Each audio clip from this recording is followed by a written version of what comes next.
Thank you, Louise. I'm looking forward to asking what Louise Unplugged, Andrew Unplugged, and Kevin Unplugged are like. So I'm now going to invite Andrew up to give us his remarks. Thank you, Andrew.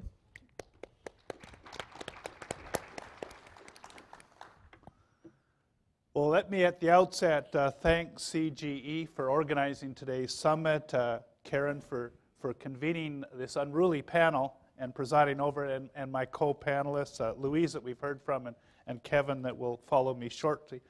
It's wonderful to be here, especially in this season. It's the most beautiful season of the year.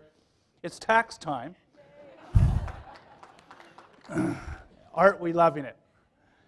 Vraiment, je suis ravi d'être ici ce matin pour poursuivre la discussion Objectif 2020 et échanger sur les expériences positives pour mon part de l'Agence du Revenu du Canada.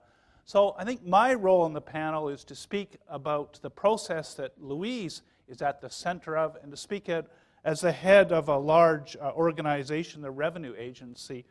We have some 40,000 employees, et la grande majorité de nos employés travaillent dans toutes les communautés, toutes les régions, toutes les provinces du Canada. So we're well regionally dispersed.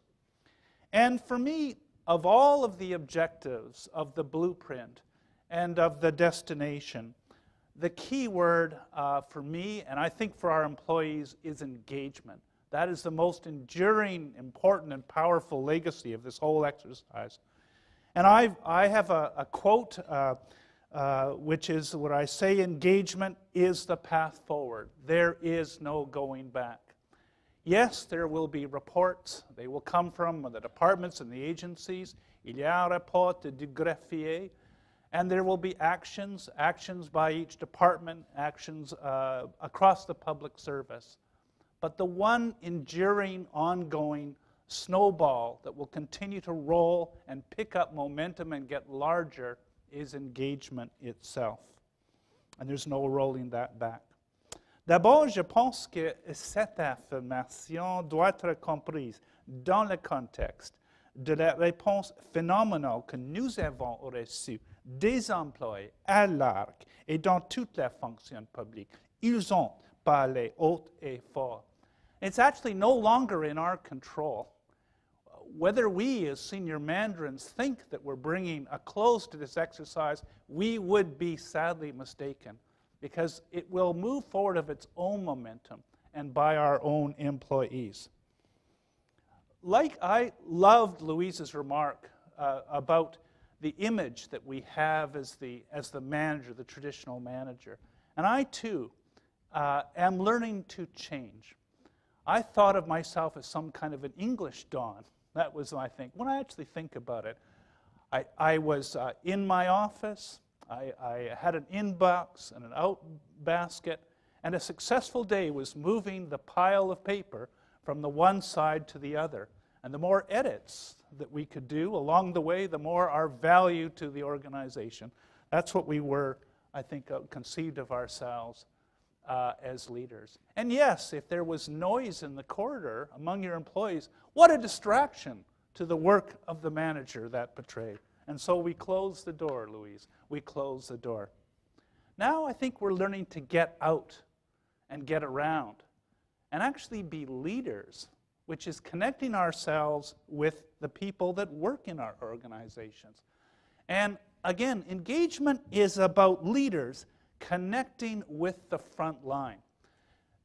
Pour une agence comme nous, c'est essentiel parce que à la base, nous sommes une agence de service. And I think I speak to the vast majority of organizations in the room. We have different mandates. Some it's on fisheries, and some it's on employment and skills. But running through all of our organizations is service, Service because of the people that we're providing to, and service in the sense that we are custodians of taxpayers' dollars, and we're providing value for those monies. We need to connect to the nerve endings of our organization. That's the lovely quote I took from Michael Sabia, another leader that spoke to us in recent weeks. Get to the touch points of our organization. Get to the front line. Talk to them. Talk to them about the service experience. What's going well? What's not working? What tools, what help do they need to improve our organizations? It's initiatives like Blueprint 2020 that put us in connection. Get us out, get us around, get us talking to our employees and the tools that they need. Giving our employees a voice, providing them an opportunity to help shape the workplace of the future. D'autre part, le succès de la mobilisation dans le cadre d'Objectif 2020 à l'ARC m'a appris une leçon très importante. Les moyens de la mobilisation changent. Cela me ramène à l'affirmation. La mobilisation est certainement la voie de l'avenir et il n'y a pas de retour à l'arrière. So there are new tools. These tools, I guess, aren't new, but they're new to us as public servants, frankly, and integrating them into the public service of Canada. And these are social media, and these are webinars. And they weren't invented yesterday, but I think we're finding that they're powerful ways that we as managers can use to mobilize our organizations. And we're learning that they have business value. They're not a distraction from work. They're not a game. They're, in fact, tools of communication. And yes, there's nothing more powerful than the town hall. There's nothing better than person-to-person contact. All the traditional means of communication remain valid and essential, but now we have other tools to use, and using them all to better. You, leaders, you need to be up front. You need to be there. You need to lead this. If you're not at the head of the parade, it will walk right by you, believe me. It's not going to wait for you. It's going to come and it's going to go. So make sure you're there. Now, I want to talk a little bit about the approaches that we've taken. Yes, we've used town halls in all of our regions, in all of our offices. We've engaged people. But we saw the clerk's success in launching the Blueprint with the webinar. So we did our own webinar. And we connected thousands of our employees. And we did a Twitter feed simultaneously with hundreds of tweets. It was very, very productive. We created a social media tool. It was called Destination 2020. And it was actually a very easy tool. It just brought together, it gave employees the ability to propose an idea, for other employees to comment on the idea, and then ultimately to express likes and dislikes. So it turned out very powerful because it not only allowed our employees to put out over 3,000 ideas, it also allowed us to rank them by likes and dislikes. So it was very powerful, and importantly so when you're overwhelmed by that volume of comments. How did we do? This tool was accessed over 430,000 times. It was used by 40% of our employees. There were over 3,000 ideas. There were over 35,000 votes. It really was, I think, for a very traditional hierarchical organization, our introduction to engagement and to crowdsourcing. It was a great success. Au cours de l'étape suivante, nous avons établi 9 priorités et sommes retournés consulter nos gens afin de leur demander leur opinion sur la façon d'aborder ces thèmes, ces 9 thèmes. Même processus, même utile, aucune coût supplémentaire, mais d'excellents résultats, une externalisation ouverte encore une fois.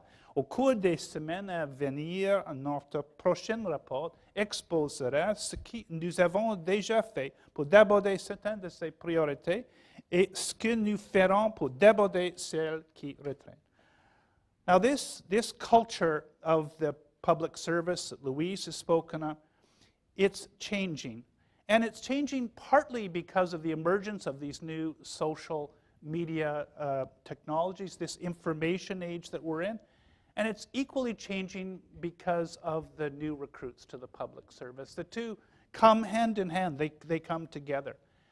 And these technologies, these people, they will change the public service from one that is traditionally rules-bound, hierarchical, closed, and rigid, to one that is more open, more flexible, more agile, more networked.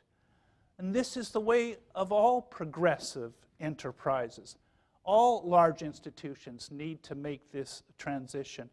And the new ways to recognize problems and to address them, such as the crowdsourcing approaches that I have touched upon. The question for us is not whether this is happening. This will happen. The question for us is whether we will make sure that it happens fast enough in our organizations that we remain an attractive workplace for the future and we're providing the kind of public service that our government deserves. Now, there's an interest out there.